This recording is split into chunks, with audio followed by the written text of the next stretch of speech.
Hello, dear friends. This is Lady Sylvia, and I'm in my office finally.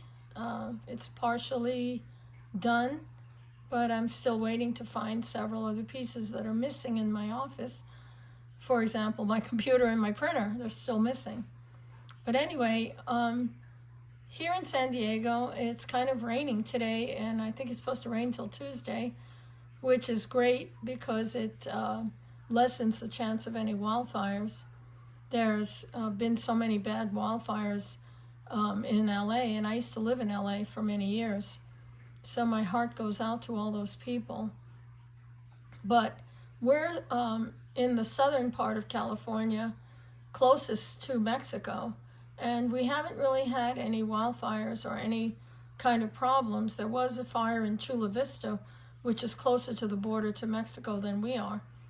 But here it's been pretty calm and pretty normal as you could say. But anyway, I've been doing really, really well. Basically, the cough that plagued me since Thanksgiving is gone.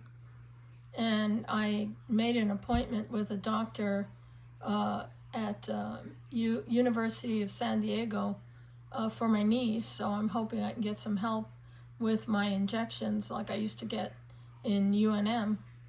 But other than that, everything's been really great. And I wanted to come today to talk to you about amber. And amber is a fascinating stone. It's used in jewelry, as most of you know. But it is one of the stones that one of the only kinds of stone or substance that's used in jewelry that actually came from a living creature. The others being coral and pearl and amber, which comes from was from a living tree, and jet. Anyway, so amber is actually a fossilized tree rosin, and the tree, when injured, would produce this thick, gooey substance, which encapsulated anything that was around it, whether it was leaf debris, bark debris, insects, which is truly fascinating. And they say that if you use a microscope in some of the amber found in the Baltic region and in the Dominican Republic, you can actually see trapped mosquitoes, gnats, bugs, of all types, spiders, all kinds of weird, cool stuff. But anyway, so amber, another thing about amber is that it floats, which is really weird. It floats in salt water and it glows in a black light. And so they've been using amber for, I guess, millennia. I mean, it's been around since the Stone Age. And I think in Stonehenge they found amber, which is all the way out in Britain, and they're not sure. They think that might have come from trade with the Baltic regions, or that the Romans brought it there. They don't know. But anyway, it's been around so long. And it can be heated and molded. It can be made into all types of different forms of jewelry. I really love it. I think it's warm. It doesn't feel cold. It has a strange feeling. I hear that when you burn it, it does smell like a pine kind of substance, because the type of tree that produced amber was a conifer, like today's pine trees, let's say. And at one time when the Baltic Sea, many millions of years ago, I think 40 to 60 million years ago, that ocean area was all conifer forest. And so then, after millions of years, when the oceans rose and the forest disappeared, pieces of amber wash up after a storm in Poland and in all the Baltic regions. And people go out after a storm in freezing cold weather, that wouldn't be me, to go collect it and pick it up. But it is wonderful. I just love it as a substance to wear in jewelry. and I really got into it, and I just love it. I hope to find some more larger pieces. I think it's really beautiful, and maybe someday I'll take a look with higher magnification and see if some of my pieces actually have a critter or two trapped in it.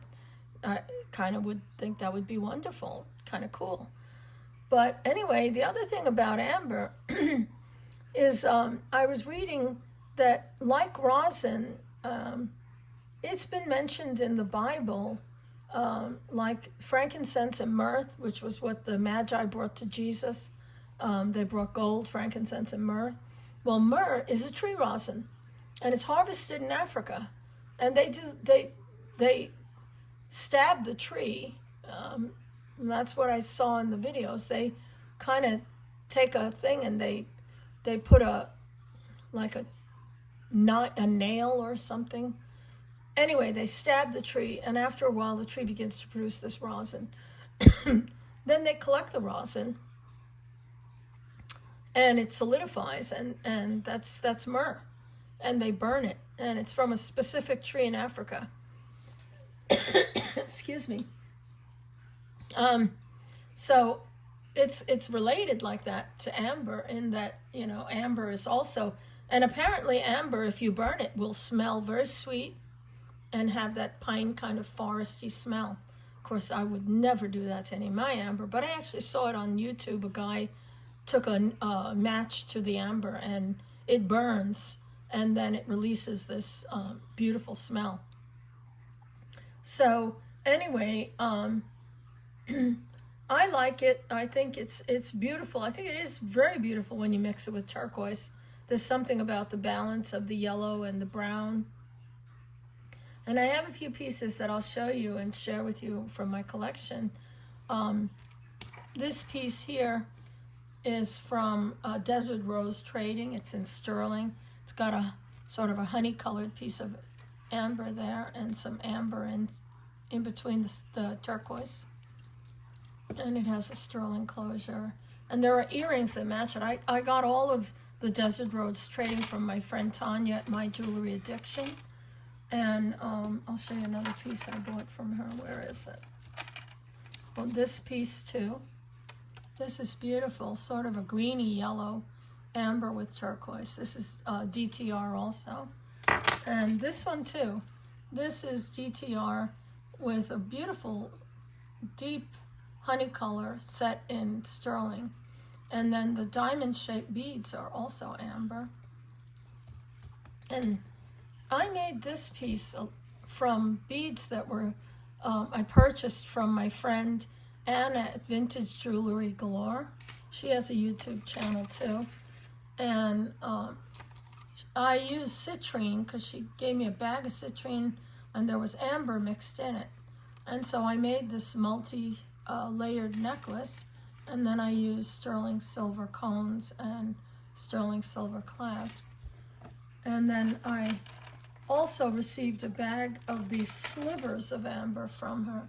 And so I used that with some turquoise that I had, and a sterling clasp. And I made a necklace. And amber feels warm.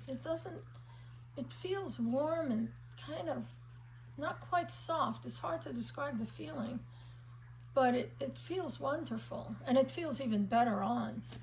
And I had this necklace, which I purchased a long time ago, and this is molded amber beads in the honey and the dark orange. Isn't that beautiful? And it's graduated, and it just feels so good. And some of the beads actually still have the debris, like leaf debris, and inside them. I don't know if you could see that, but I found that so cool. And it's strung on string. It's old. It's probably Baltic amber. And the other thing I learned about amber is that it's antiseptic, from the Baltic region at least, has an antiseptic property, and they even make baby pacifiers out of amber. Supposedly it fights germs. Can you believe that? Wow. I guess, you know, buy an amber bracelet if you, you know, have some kind of propensity to get infections. That's really an interesting thing about amber. And apparently from the Dominican Republic, their amber, which is only 20 million years old, whereas the Baltic region is, I think they said 40 to 60 million years old. So their amber's a little younger. Almost always has some kind of trapped insects or, you know, mosquitoes and stuff. That's so cool. I'd love to get some Dominican amber, and the Dominican amber is like a real light, like this color. It's like this yellowy, clearish, and it usually has insects trapped in it. And then I have this beautiful amber brooch, which definitely has some kind of debris in it, but I can't tell, and it's set in some type of gold. Isn't that beautiful? And I say, where's that piece? This is my latest piece, and this came from my friend Doug at Vintage Cali Boutique. And look at that heavy silver mounting. I love the leaves. I put the chain on. He sold it to me just as a pendant. But look at this thing. Look at that. You could see it has stuff in it. Someday I'll have a magnifying glass, you know, some way of magnifying. Because they say the only way to see some of these insects, you need a magnifying, you know, like a, what do you call those? You know, you need a magnifier under a glass. You know, you really need a strong, not a loop. You wouldn't see it under a loop. You need to see it under strong magnification, and you can actually see the dead bugs inside.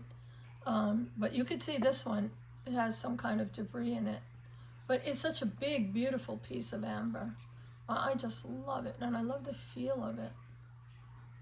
It's so pretty. And the sound you hear in the background, we inherited a fountain from the previous owners, and you put water in it, and it just gurgles this noise, and it has a light, and it's very pretty. It has sort of a calming sound. I don't know. It uses distilled water. I kind of like it. It's right next to my office. And I think it's pretty cool. My office is still kind of upside down. I still work every day. I try to work on something.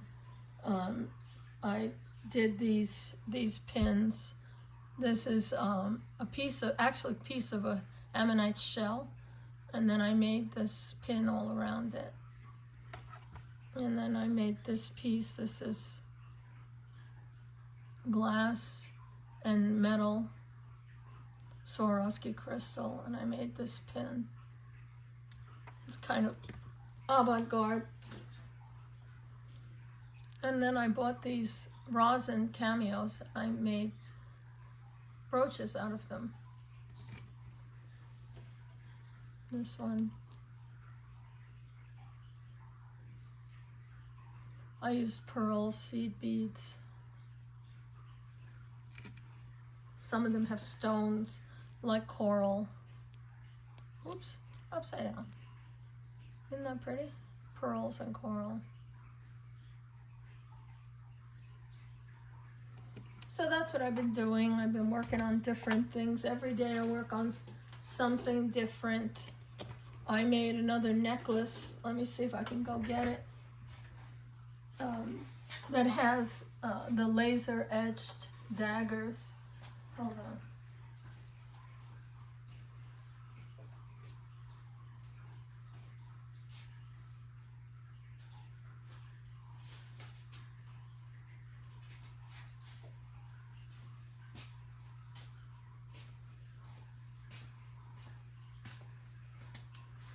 This is what I made. It has the laser etched daggers. You see them? It's an Egyptian style necklace. Hold on. And it feels very good on your neck. They lay down when they're on you. And then I matched it with a iridescent check glass button. I worked on that for, geez, almost a week. And then I did this necklace. Let me make sure I have it the right way.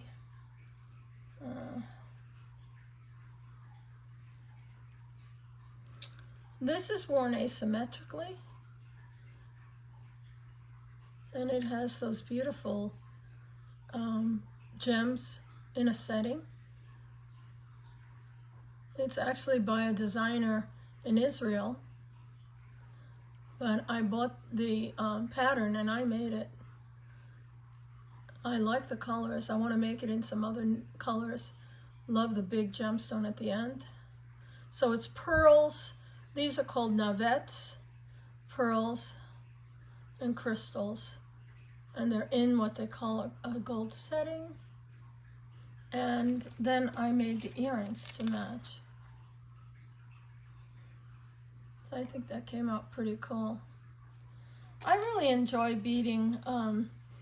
You know, I have still problems with my hands, but I'm gonna work through it.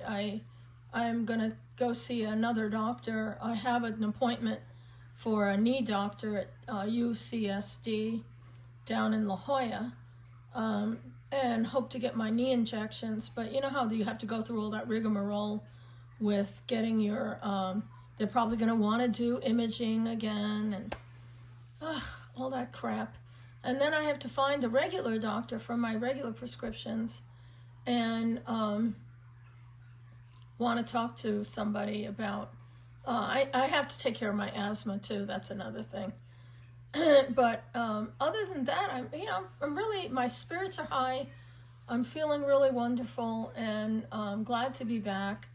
For the month of February, I promise you guys, I will do a video on love jewelry and heart-shaped items, which I have quite a lot. One of my favorite things is heart-shaped items. And so I'm going to turn off these lights. I want to show you how amber glows. Let me get rid of this. Put this over here. And let's see how amber glows. Let's see if I can get it to glow. Let me turn off you right there. Okay, see that?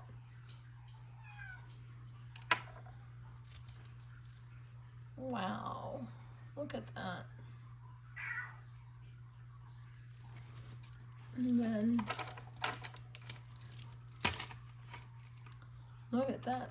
This is all amber, except for the turquoise.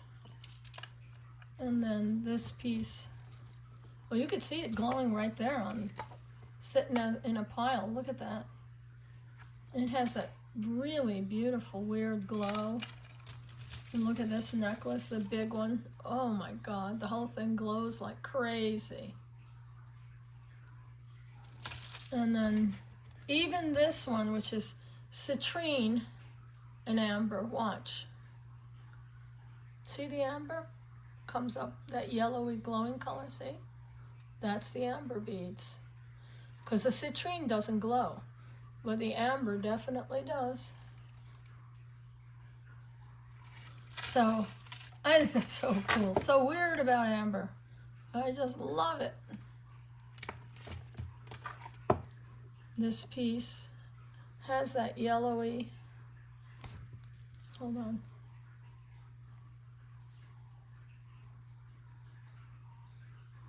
Trying to get it to, it glowed in my closet, but it is fighting me here. I don't know why. But anyway, so, and I found my black light, finally. That's been lost since, I don't know where I lost in Albuquerque. But hopefully we can sell that house. It's still not sold. I don't know why. It's such a beautiful house, and a lot of people commented on the awesome views. It's just probably not a very good time to sell a house in the cold weather. It's like 20 degrees some days over there in Albuquerque. And here it's been in the 70s. It's been wonderful. what a difference. Not only do I have my husband to be with me, which, he was constantly working all the time, but now, we go out to dinner, we go out to lunch. We just hardly ever stay home. And I really don't want to bring my dolls out yet, because this room, first of all, is much smaller than the giant room I had in Albuquerque, which was actually a rec room, the downstairs rec room. I turned it into my doll room / bead room. But here, this is such a small room. And the guy who had this as his office, he took the doors off, which I would prefer to have my doors on because I have cats. And I'm afraid to put any dolls and stuff out because she might accidentally knock something over and then I'll have to kill her.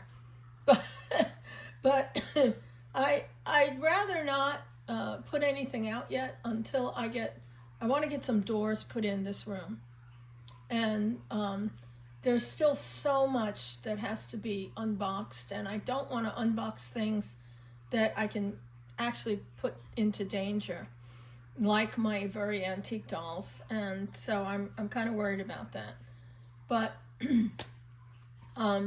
this coming month, I will do a video on love jewelry and heart jewelry and heart lockets and stuff. You guys who know me know I have a particular penchant towards heart-shaped items, and I really love that stuff. Doesn't matter whether it's Valentine's Day or not. Valentine's Day, we don't even do anything. We just stay home, and it's like New Year's, whatever. We just go to bed. It's no big deal. You reach a certain age, we don't need to celebrate that stuff. Although my husband usually buys me flowers, and here's Nayeli complaining. Come here. Come here.